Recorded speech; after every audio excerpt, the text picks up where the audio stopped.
All right, this is Khoodeelaar television channel only on the internet. And this is dedicated to the campaign to save Geronimo. This is 5 minutes late because we were checking the contents of the papers, and we shall be going through almost all of those. The Fleet Street newspapers today, Thursday, the 26th of August 2021. Now, we've been highlighting in the Twitter and Facebook posts the idiocy of Bandawali Wallace. Bandawali Wallace is actually the symbol for our campaign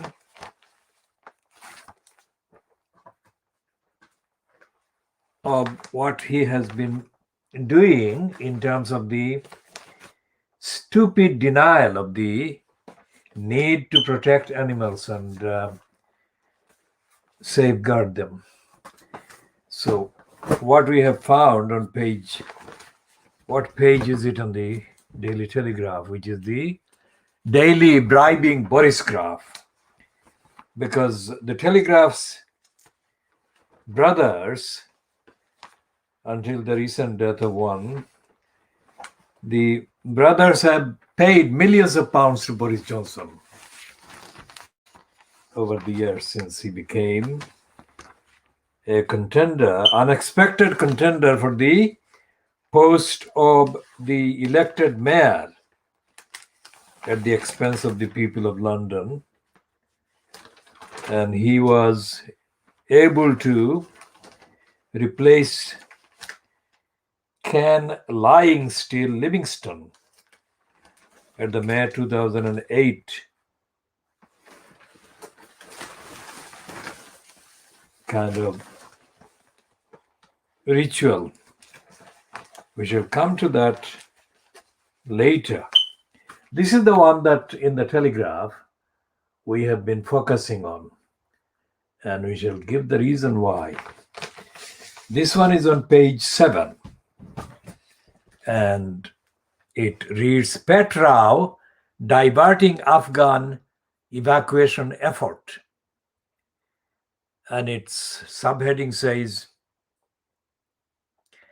argument over rescuing animals is taking resources away from desperate citizens, minister claims. Now, this is something that we shall be talking about.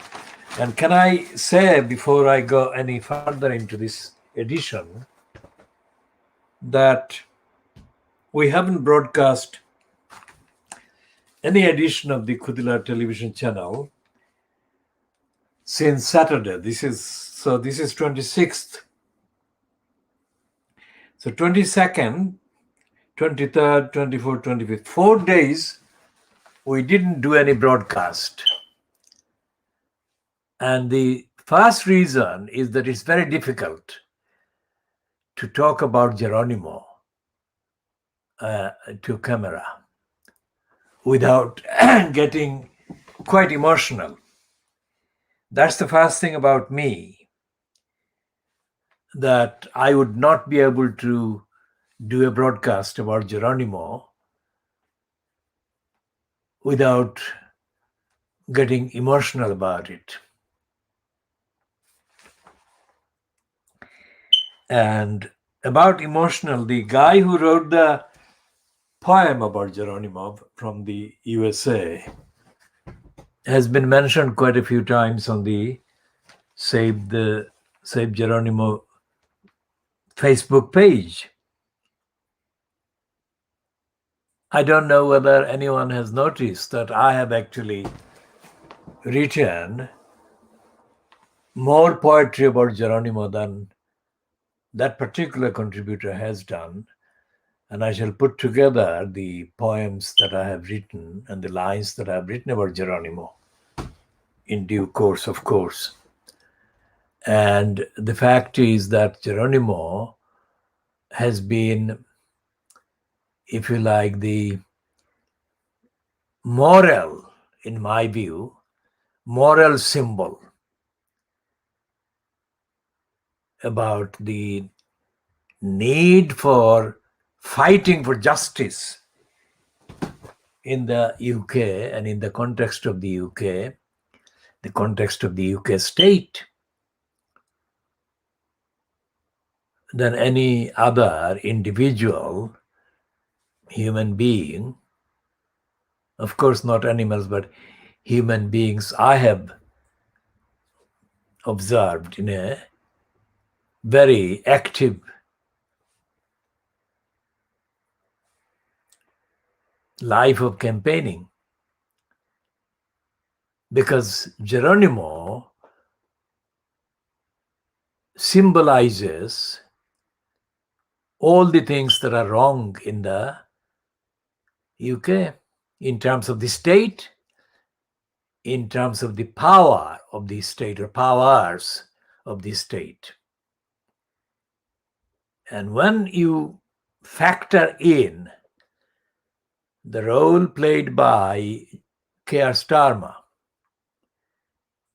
it is chilling what is happening.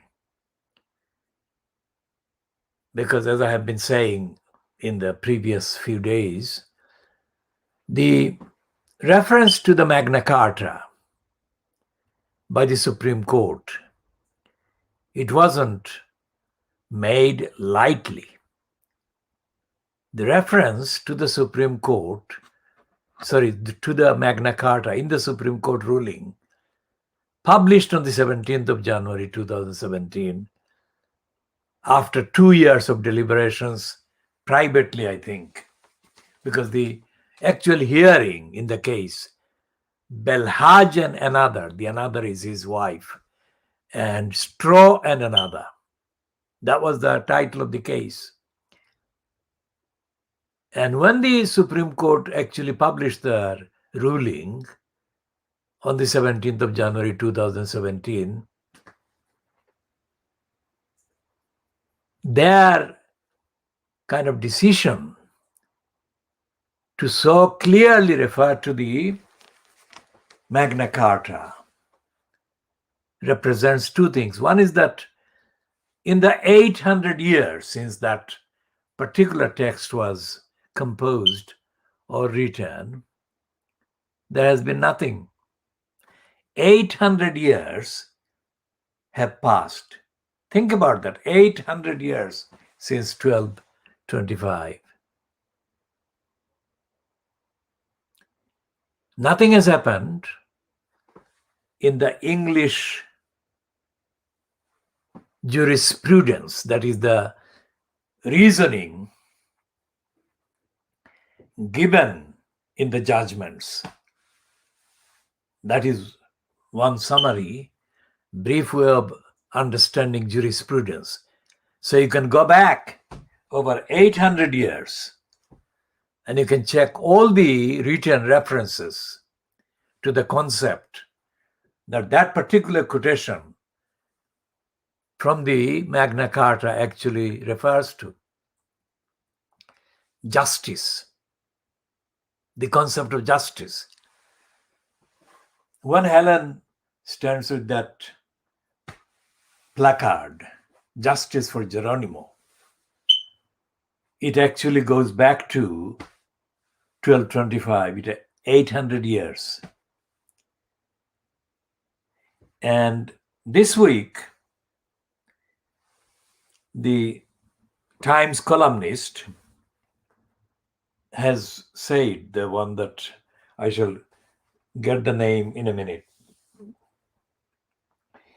He has said about Keir Starmer that Keir Starmer remains mainly an enigma.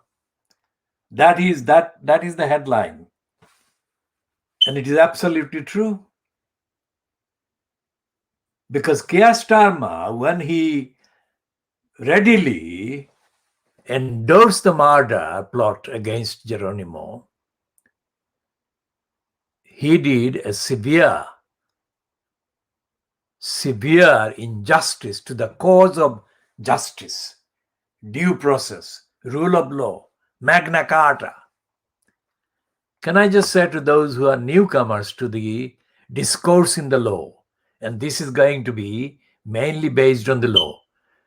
And as I say, this is a unique discourse because there exists no program like this that actually goes so deep into the reality of the law and the kind of inherent drawbacks and defects in English law, which is supposed to be superior to so many other systems in the world.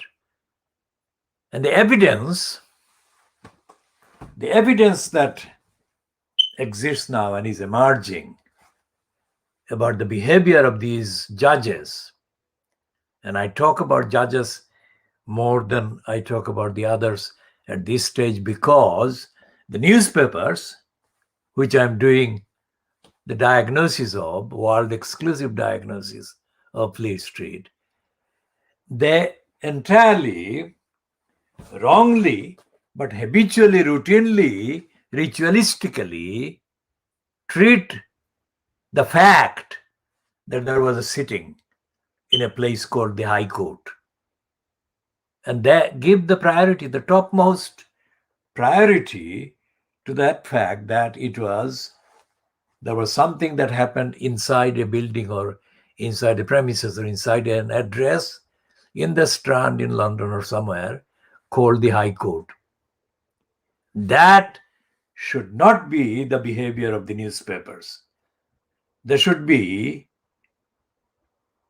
reporting the facts of what has been happening in legal arguments or evidence. But the two judges or two judgments which the Fleet Street paper wrongly, irresponsibly describe as defeats for Helen Macdonald, they are not defeats because in neither of the cases, the evidence, the true evidence, the truthful evidence, the scientific evidence, the objective evidence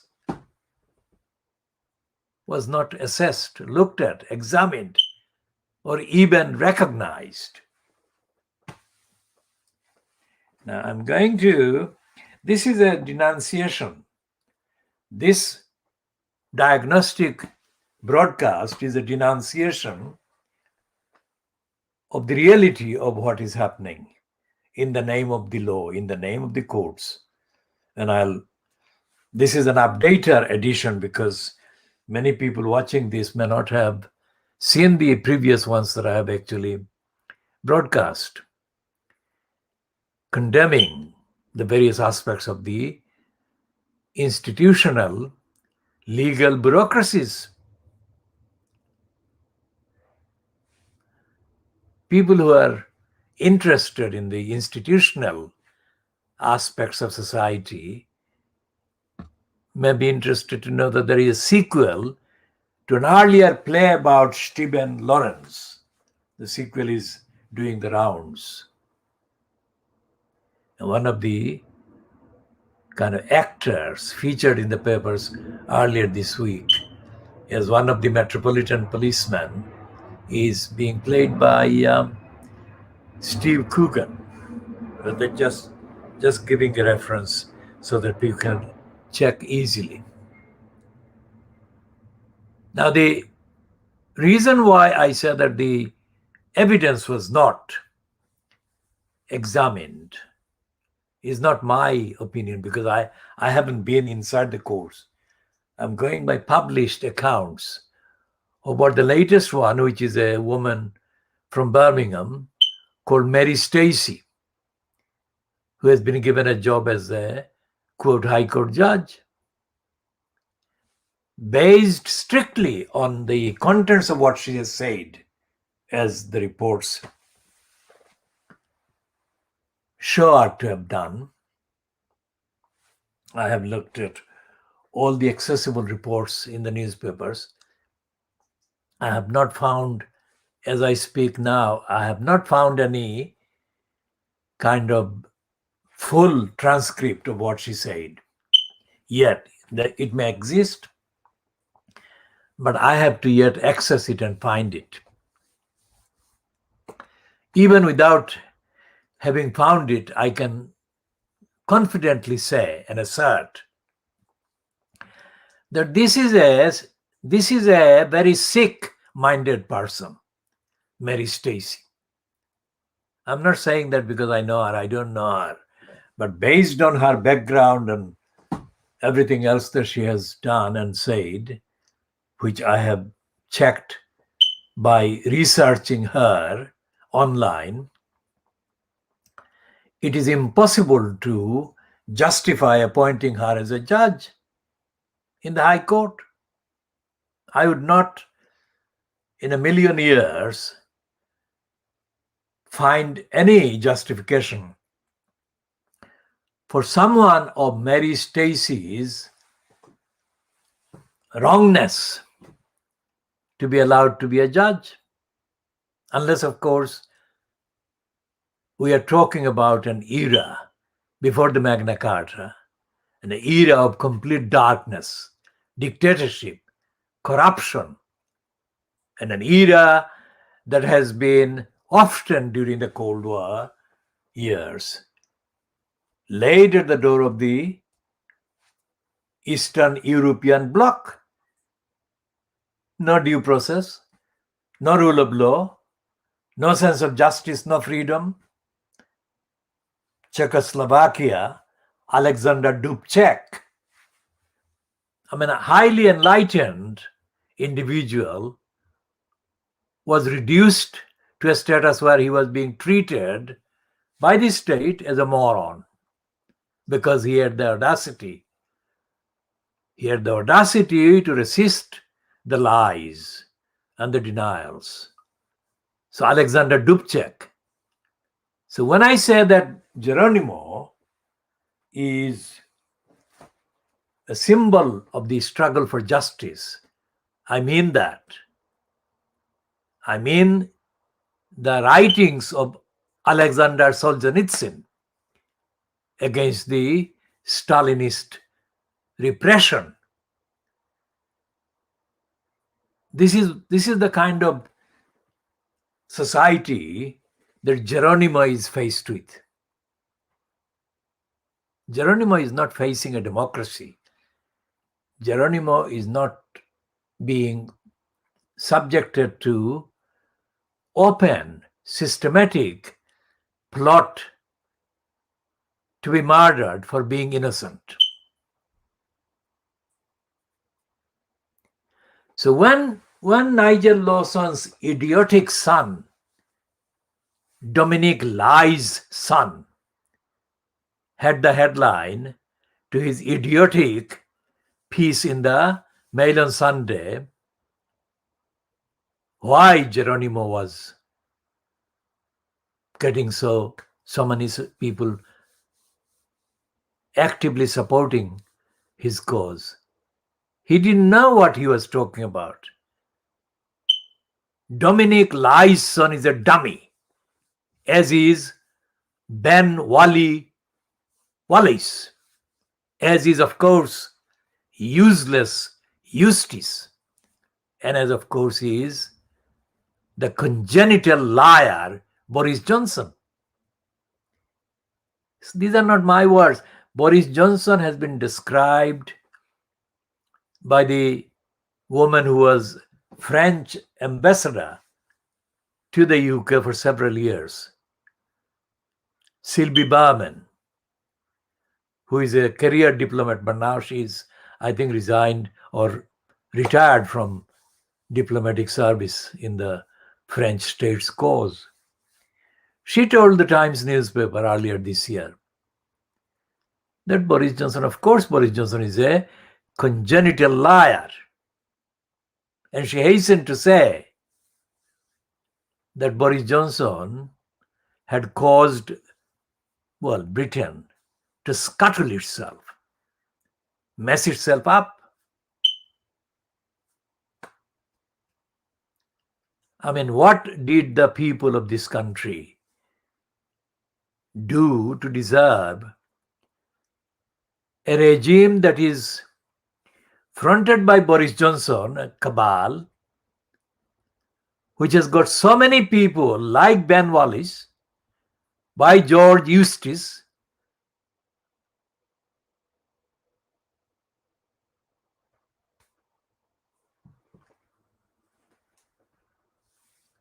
by the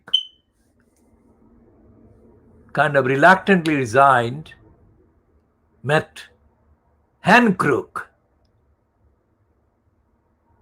and so many others. I mean, what did the people do to deserve this?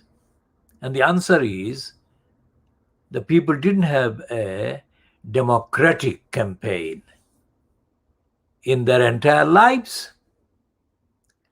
I mean, the leadership,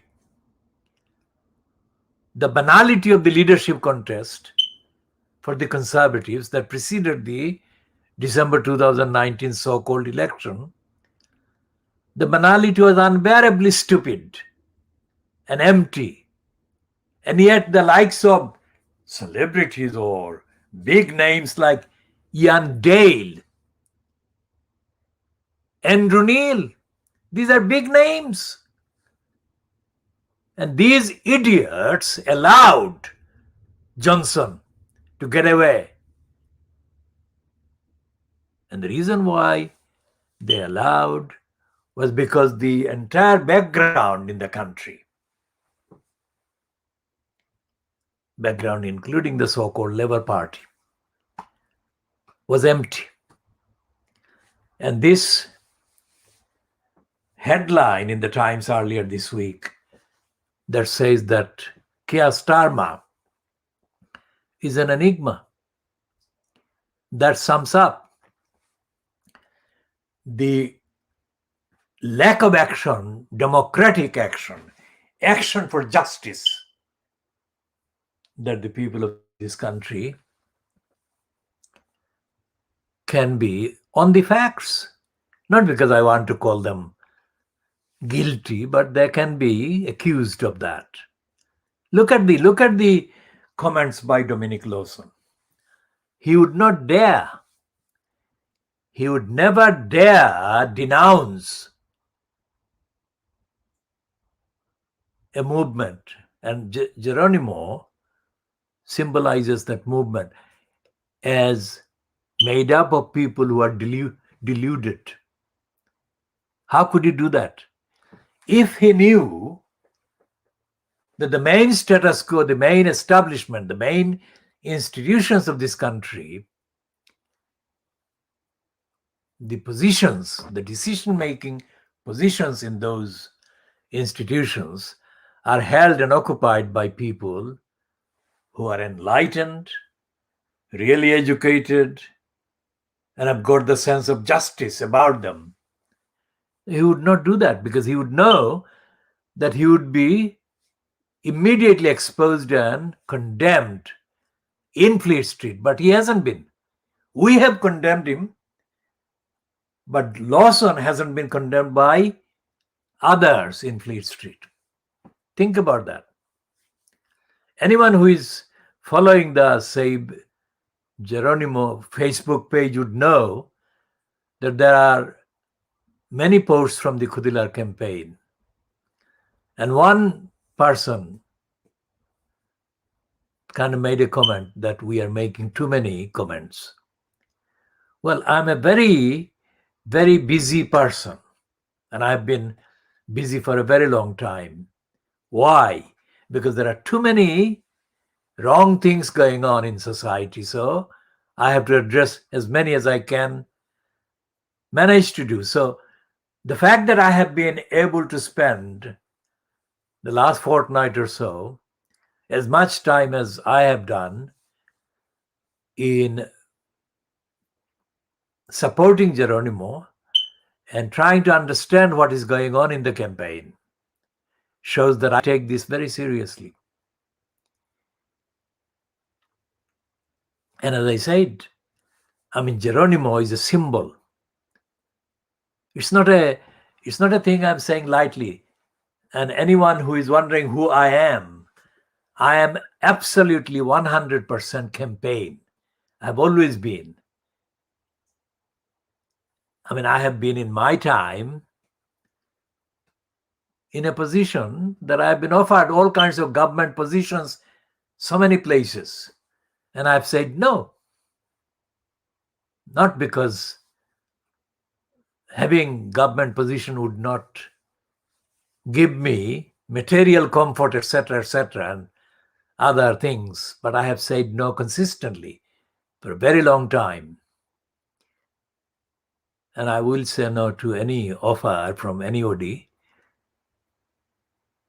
if that involves my making a concession to the liars and to the deniers of justice. Anyone who wants to know, I have had political exposure for a very long time. And this is not a boast. This is just to address the people who might be watching this as part of the analysis of what I am looking at. The UK press, the Fleet Street papers, the mainstream media, and I'll come to the kind of role of parliaments and MPs, etc., later. I have absolutely never needed to kind of ingratiate myself to anybody. I have been the receiving, if you like, end of all kinds of offers, and I have said no. And the reason is, once you take a position like Ben Wallace, useless Eustace, or anybody else in their position, Gavin Williamson, Matt Hancock, and any number of others, and of course including Johnson, you are not doing the morally right thing. You are doing the career dictated thing. I mean, the little careerist called Wes Streeting. Wes Streeting was born in Tower Hamlets, and Wes Streeting has been one of the most highly promoted by the media, the reactionary media, Labour Party politician. He's only probably in his late 30s, or if around the early 40s. But Wes Streeting is treated by the media, I mean the Fleet Street media, the BBC and others, as one of the heavyweights. Think about that. But Wes Streeting is very empty, because when he said that he supported the plot for the murder of Geronimo, you can look it up. He says that he agrees with the plot to murder Geronimo. And like Owen Jones, the so-called Guardian columnist, which is an obscene phrase, Guardian columnist, he is mocking the victims of injustice. He says coldly, he says himself, Wes Streeting says that he is feeling that he is being cold in agreeing with the plot to murder Geronimo. He says it's cold, and he still says he agrees with the plot to murder Geronimo. So that is what is wrong with the British people. People like Streeting being on the front bench of the Labour Party means that we are in Czechoslovakia, where the regime condemned Alexander Dubček for trying to tell the truth. Look up Dubček, is spelled D-U-B-C-E-K. Alexander Dubček in Czechoslovakia. And of course, Solzhenitsyn, I mean, Russian writer. After he passed away, the Times, controlled by Rupert Murdoch, confessed that it refused to publish Solzhenitsyn letter or letters. You can check up on that one. Now, Solzhenitsyn was used by the West for a very long time as a symbol of the resistance to the Eastern European defects, as they said. And here is the Times, which confesses that it too was suppressing Solzhenitsyn. While on the outside, Solzhenitsyn was praised, lauded to the skies. He stayed about 20 years in the USA, but then he returned to Russia. Why? Because the claim of democracy, liberalism, etc., in the USA was soon clear to him as absolutely bogus. Well, USA bogus. Very topical, isn't it? All the headlines about Joe Biden in the British press and British media are hostile. Think about that. So that's what we are looking at. When we look at Geronimo, we are not looking at whatever in the sick mind and uneducated mind of Dominic Lai's son, Geronimo is. Geronimo is a person. Of course, he is not verbally speaking like human beings. But imagine, it's like a silent, to the outside world, silent prisoner.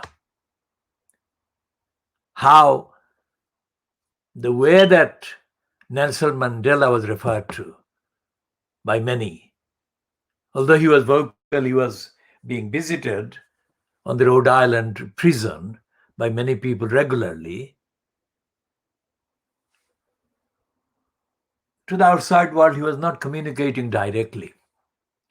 So he was not speaking in front of camera crew or reporters or public.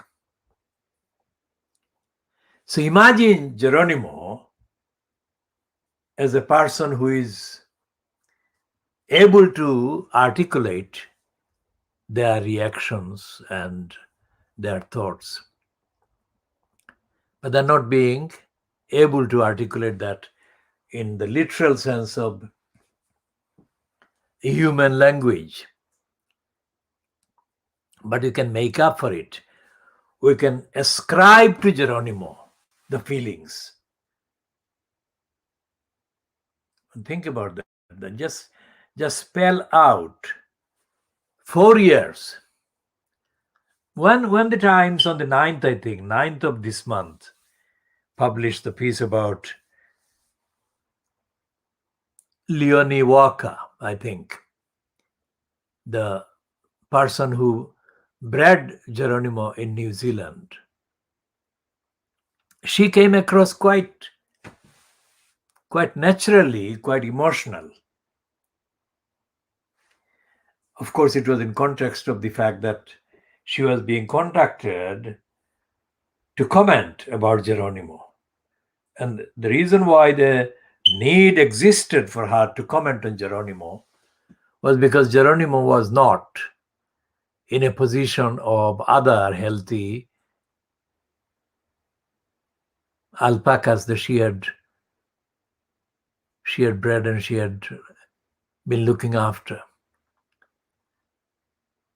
Never in a million years did Leonie Walker imagine that a healthy boy like Geronimo would face this nightmare. For 4 years, Geronimo has been libeled, he has been slandered.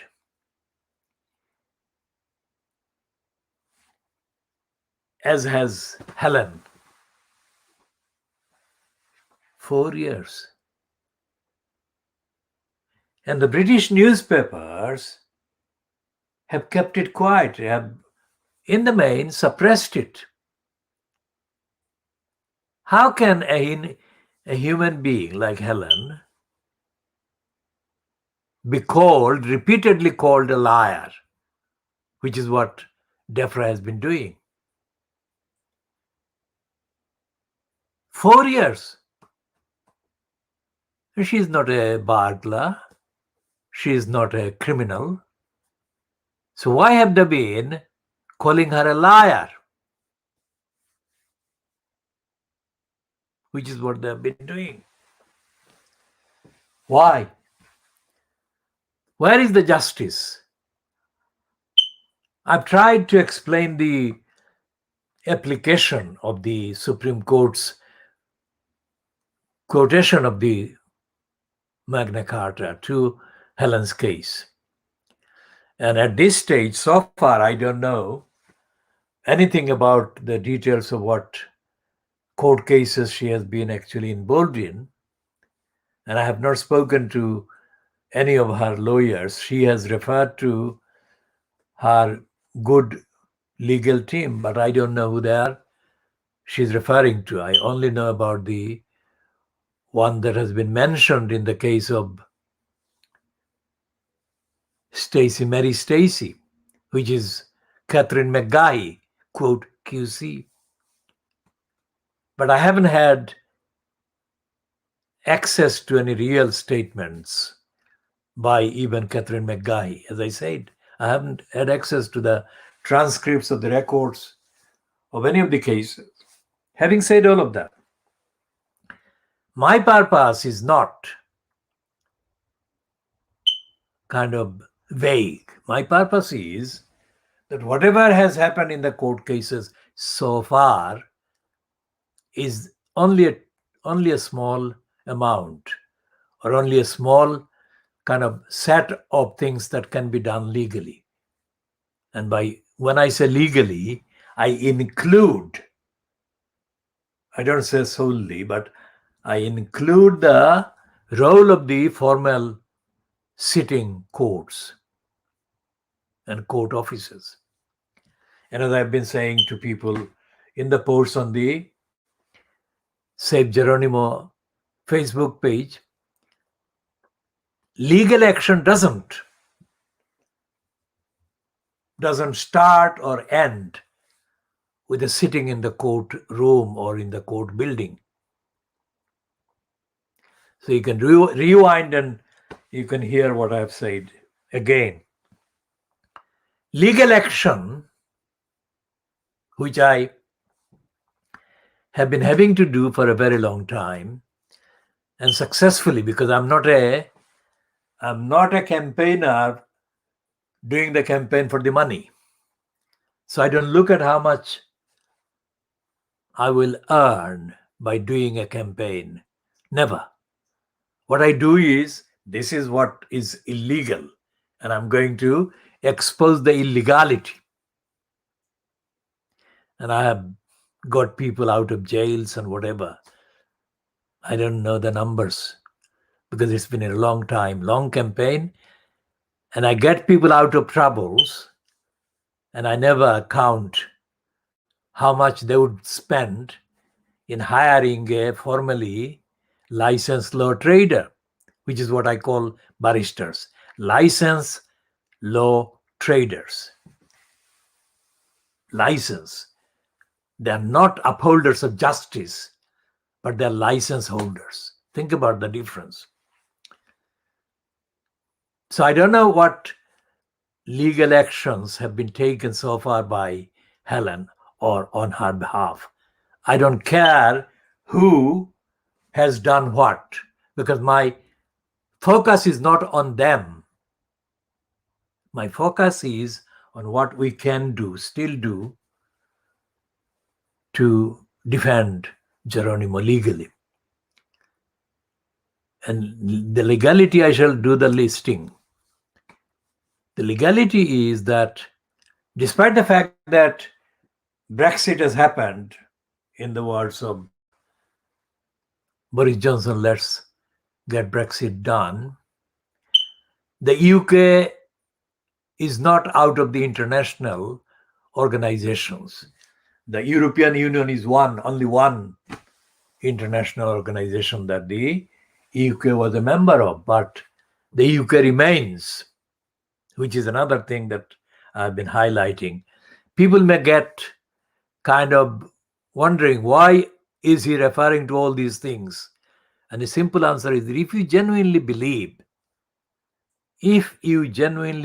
that Geronimo deserves justice, and if you are dedicated, because many of the people posting on the Facebook page for Geronimo say that they are watching him in his kind of confined space on the camera, and they would like to do that forever.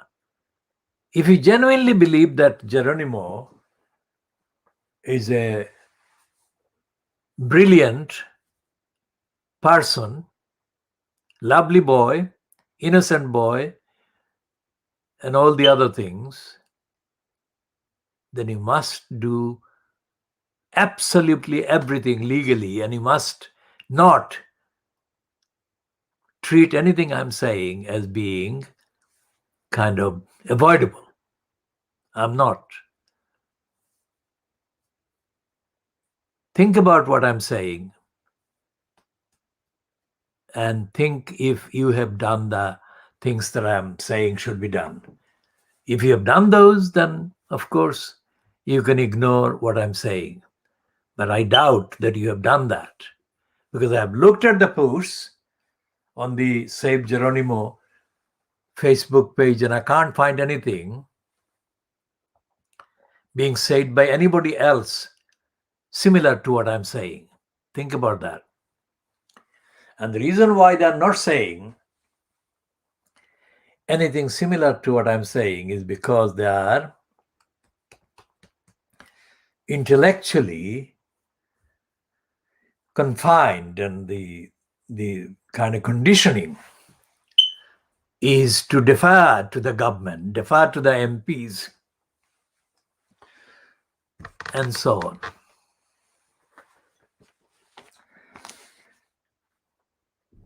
So we'll break this here and come back.